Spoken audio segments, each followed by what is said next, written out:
Thank you so much.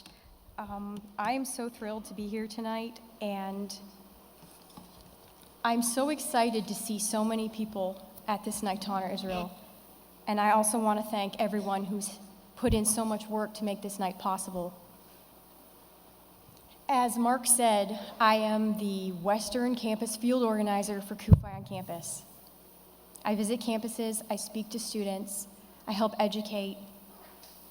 And CUFI on campus is very near and dear to my heart, not only because I get to work with incredible students, but because I was a CUFI on campus student myself. Growing up, I came from a very pro-Israel home where we prayed for the Prime Minister of Israel as much as we prayed for our own president. And before I went to college, I had an opportunity to visit Israel for the first time. And it was a very moving and emotional experience for me. As a theology major, the people in the Bible were as near to me and dear to me as old friends. And seeing the same horizons that King David saw and that Jesus saw was a very moving experience. And I remember the first time I saw Jerusalem, I was humbled to be in a place where for 2,000 years, the Jewish people on every Passover Seder say, "Next year in Jerusalem." And here I was, standing in a place that they never got to see, including 6 million who were killed in the Holocaust. But on my campus, I was known as the girl who loved Israel. I had the Israeli flag up in my dorm room, and I spoke about Israel in my public speaking classes, and whenever I got a chance to talk about this incredible people and this incredible country. And CUFI delivered a packet to my school, asking the school to give it to someone who would be interested in starting a chapter. So it was delivered to my room, and I read it, and it said they wanted me to be a president of some group, and I was like, I can't do that. But God pressed it on my heart to stand up and speak out for such a time as this. And I established that chapter, and it is still running strong. And a year ago, I came on staff with Christians United for Israel, and I was visiting my campuses in California. I wanted to see if I was equipped to handle what my students are facing on very anti-Semitic, anti-Israel campuses. So when I was in LA, my trip happened to overlap the UCLA divestment hearing. A divestment hearing is when people put a bill in front of the student government asking the student government to divest from any companies related to Israel. It is very biased, it's demonizing of Israel, and it's based on a BDS campaign, boycotts, divestments, and sanctions. To boycott Israel, divest from them, and sanction them is an attempt to isolate Israel politically, culturally, economically, and make them look like an international outcast, and thereby preventing them from creating the coalitions that they need to be strong. I entered the Ackerman Building Ballroom on the campus of UCLA. I would say it's a little bit bigger than this sanctuary. And there were 2 columns of students in line waiting to give a 2-minute presentation before the student body government lined up in rows at the beginning of the room.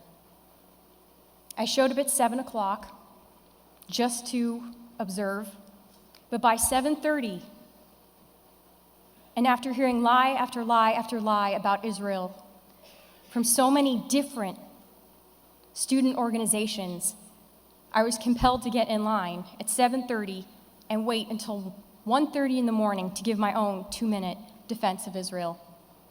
And during those 5 hours, I waited to hear some group stand up and say, "I'm a Christian and I'm here to support Israel." But for 5 hours, I was disappointed.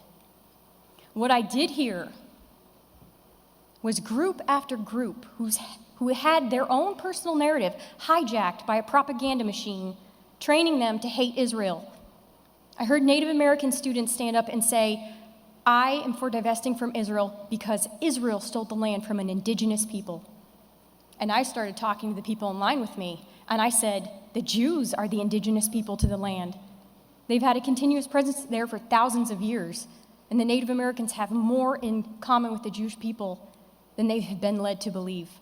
I listened to the LGBT community stand up and say, I want this campus to divest from Israel. And I was telling the people in line with me, the LGBT community is persecuted all over the Middle East, but in a liberal democracy like Israel, they're free to live out their life in peace and safety. The African American community got up and was quoting Martin Luther King, who is, on record, a Zionist and a lover of Israel, and said that Israel oppresses minorities. In the neighboring countries around Israel, women are not allowed to drive. Minorities are second-class citizens called dhimmis, and they have to pay a tax. You can't seek higher education if you're a woman in surrounding nations, and an Arab has a better quality of life in Israel than anywhere else in the Middle East. And no matter of religion or gender, you can go as far and as high as you want to in Israel. But for 5 hours, I heard lie after lie after lie after lie.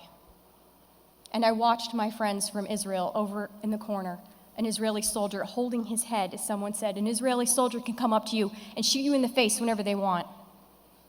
Unbelievable lies. So when I got up to the microphone, I said, I support human rights, I support democracy, and that is why I support Israel and I'm against this bill. I said the true enemy of Israel is the terrorist organization Hamas, who is supporting honor killings, who will not let the Palestinian Arabs make peace with Israel. In the Hamas charter, they call for the complete annihilation of every Jew in Israel. How are you supposed to negotiate with someone like that? Meet them halfway? There's not much you can say in 2 minutes, but I did my best. And when I walked away, the Jewish students in the room thanked me for speaking up, and they asked me, "Are you alone?" And I had to say, yes, I was alone. But I wish there were 10, 30, 40 Christians in that room speaking up for Israel. When I look across this nation, I see two extremes: apathy and anti-Israel sentiment. On my campus, it was apathy. People would say, I support Israel like I support Great Britain. They're our ally. But when you look at the anti-Israel hatred on these campuses, it's mind-boggling. The word anti-Israel is a part of our vocabulary. Yet right now in the Middle East, Christians are being butchered, yet you don't hear the word anti-Iran, you don't hear anti-Iraq, you don't hear anti-Saudi Arabia, but anti-Israel is a part of our vocabulary. I find that a little disturbing. And when people say that being anti-Israel is not being anti-Semitic, then why is a Jew in France being beaten up if you disagree with the politics of a country in the Middle East? Why are students in America afraid to wear their kippah on campus because they're afraid of anti-Semitic violence? Right now, my students are joining with the Jewish students on their campus, and they're facing hatred and pushback. I have students in the Bible Belt in Tennessee that are being spit on when they table with an Israeli flag.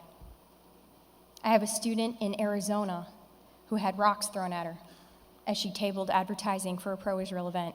I've had students who've had their posters defaced with swastikas. In our country, it's sad to admit, but when you have an anti-Israel narrative being pushed strongly on campus, whoever gets there first wins. If they see a mock die-in of atrocities that never take place being acted out, and a student never hears about Israel, doesn't think about Israel, and they see this is what they're going to believe. But CUFI on campus is getting there, creating the conversation, creating the narrative, creating the dialogue. And I want to thank you if you have ever supported CUFI on campus. From your homes, from your towns, you are helping change the narrative about Israel on campuses all over this nation. Thank you so much. We have so many students who are brave and who are courageous. That night at UCLA, all I did was show up and I spoke the truth. We need Christians just like every one of you here tonight who will show up and make your voice heard. And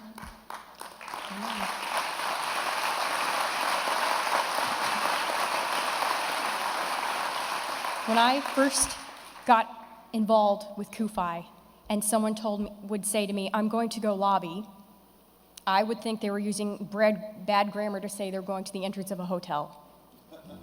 I had never heard of lobbying. But with Kufi on campus, we train our students to be articulate and to speak out and to be brave and to be bold and know that their voice can be heard and they can make an impact on their student body government.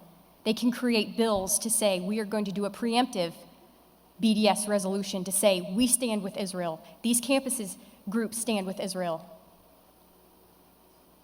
Because we know the truth, we can speak out. The last time I was in Israel, I grabbed a taxi in Tel Aviv. I'm going to end with this story. And the taxi driver asked me why I was in Israel. I told him I was with an advocacy training group, and we brought our students to Sderot the day before, and we saw the elementary school. I put my hand on the gash in the concrete block where just days before a rocket hit an elementary school.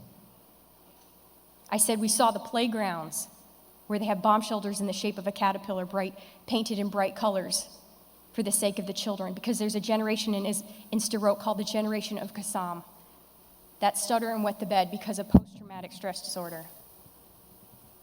And I'll never forget his response, because I think he thought I was going to say I was vacationing, doing the whole Dead Sea mud thing, because he looked at me in the rearview mirror, gripped the steering wheel, and he said, "You believe us?